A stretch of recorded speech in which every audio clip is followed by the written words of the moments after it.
വളരെ പ്രായമായിട്ട് പോലും ആ കിതാബുമായിട്ട് ദൈവമായിട്ട് ബന്ധപ്പെടുമെന്ന് മനസ്സിലാക്കി ഡോക്ടർമാര് ഡിസ്ചാർജ് ചെയ്ത് നിങ്ങൾ വീട്ടിൽ വിശ്രമിക്കണമെന്ന് പറയുമ്പോൾ ഉസ്താദ് പറഞ്ഞ് ഞാനില്ല, ഞാൻ എന്റെ മക്കളെ കാണാൻ പോവാ എന്ന് പറഞ്ഞ് പട്ടിക്കാട് ജാമിഅ അറബി കോളേജിലേക്ക് വന്ന മഹാനായ നമ്മളൊക്കെ പറയുന്ന ശൈഖുന എ.പി. ഉസ്താദ് അവറുകൾ, അല്ലാഹു സുബ്ഹാനഹു വ തആല അവിടുത്തെ ദറജ അല്ലാഹു ഉയർത്തി കൊടുക്കുമാറാവട്ടെ. അവരുടെ ഹഖ് ബർക്കത്ത് കൊണ്ട് പടച്ച തമ്പുരാൻ നാഫിയ ഇൽമ നമുക്ക് നൽകുമാറാവട്ടെ. ഉസ്താദിന്റെ സബക്ക് കഴിഞ്ഞാലും ഉസ്താദ് പിന്നെ വളരെ ആത്മാർത്ഥമായി ഒരു ക്ലാസ് പോലും മുടങ്ങാതെ വളരെ ആത്മാർത്ഥമായി ക്ലാസ് എടുക്കും. ആ ക്ലാസ് കഴിഞ്ഞാൽ പിന്നെ ഖുതുബയോ അതുപോലെ മൗലൂദൊക്കെ അർത്ഥം വെച്ച് തന്ന് എല്ലാ നിലയിലും ഒരു ക്ലാസ് പോലും പോകരുത് എന്ന് ഉസ്താദിന്റെ നിർബന്ധമായിരുന്നു. അങ്ങനെ വളരെ ആത്മാർത്ഥമായി സേവനം ചെയ്തിരുന്ന മഹാനായ എ.പി. ഉസ്താദ് അവറുകൾ, നമുക്കറിയാം ശരീഅത്തിന്റെ സംരക്ഷണ റാലിയിൽ കൈ മുറിഞ്ഞിട്ടാണ് മഹാനായ ഉസ്താദ് പങ്കെടുത്തിരുന്നത്. ഈ സമൂഹത്തിന് ആത്മീയ നേതൃത്വം മഹാനായ ഉസ്താദ്, ആ ഉസ്താദിന് നമ്മൾ കുറയില്ല, ആരുടെ മുന്നിലാണ്. തന്റെ മക്കൾ മുഴുവനും മൗലവിമാര്, പേരക്കുട്ടികൾ മുഴുവനും മൗലവിമാര്. ഈ രൂപത്തിൽ ഒരു സമൂഹത്തെ സംസ്കരിച്ചെടുത്ത പ്രഗത്ഭനായ പണ്ഡിതൻ അല്ലാഹു സുബ്ഹാനഹു വ തആല പുറത്തു കൊടുക്കുമാറാവട്ടെ. അല്ലാഹു പുറത്തു കൊടുക്കുമാറാവട്ടെ.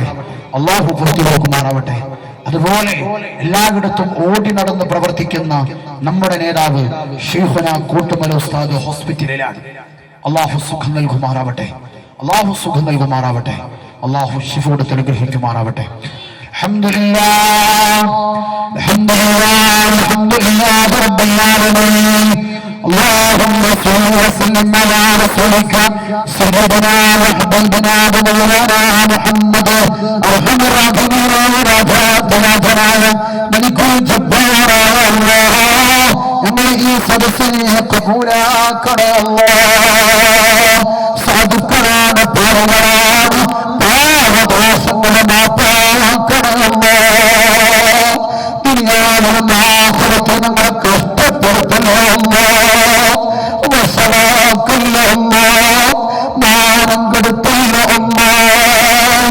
പടച്ചവനെ ക്യാൻസർ പോലുള്ള മാരക രോഗം തന്ന് ഞങ്ങളെ പരീക്ഷിക്കല്ലോ അല്ലാഹ്. പടച്ചവനെ അല്ലാഹ്, ഒരുപാട് ഉമ്മമാരാമീൻ പറയുന്നു അല്ലാഹ്. പടച്ചവനെ സ്തനാർബുദം നൽകൽ അല്ലാഹ്, ക്യാൻസർ നൽകൽ അല്ലാഹ്. പടച്ചവനെ അല്ലാഹ്, ഗർഭപാത്രത്തിൽ മുളകൊടുത്ത് അത് പരീക്ഷണാർത്ഥം കഷ്ടപ്പെടുന്ന രോഗികളാക്കി എന്റെ ഉമ്മമാരെ കഷ്ടപ്പെടുത്തില്ല അല്ലാഹ്. പടച്ചവനെ അല്ലാഹുവേ, ലക്ഷക്കണക്കിന് പണം കൊടുത്തിട്ടും രക്ഷപ്പെടാത്ത രോഗം ഞങ്ങൾക്ക് നൽകല്ല അല്ലാഹ്. നമ്മുടെ ശരീരത്തിലുണ്ടെങ്കിൽ ശിഫ നൽകണമല്ല. ദുനിയാവിലും ആഖിറത്തിലും നമ്മളെ കഷ്ടപ്പെടുത്തല്ല അല്ലാഹ്. ഒരുപാട് പ്രവാസികളുണ്ട് റബ്ബേ. അല്ലാഹുവേ, അവരുടെ ജോലിയൊക്കെ ബർക്കത്ത് ചെയ്യണേ അല്ലാഹ്, നിഅമത്ത് ചെയ്യണേ അല്ലാഹ്. പടച്ചവനെ അല്ലാഹുവേ, ആ പ്രവാസ ലോകത്തോട്ട് ഞങ്ങളുടെ പ്രവാസികളെ കഷ്ടപ്പെടുത്തില്ല അല്ലാഹ്.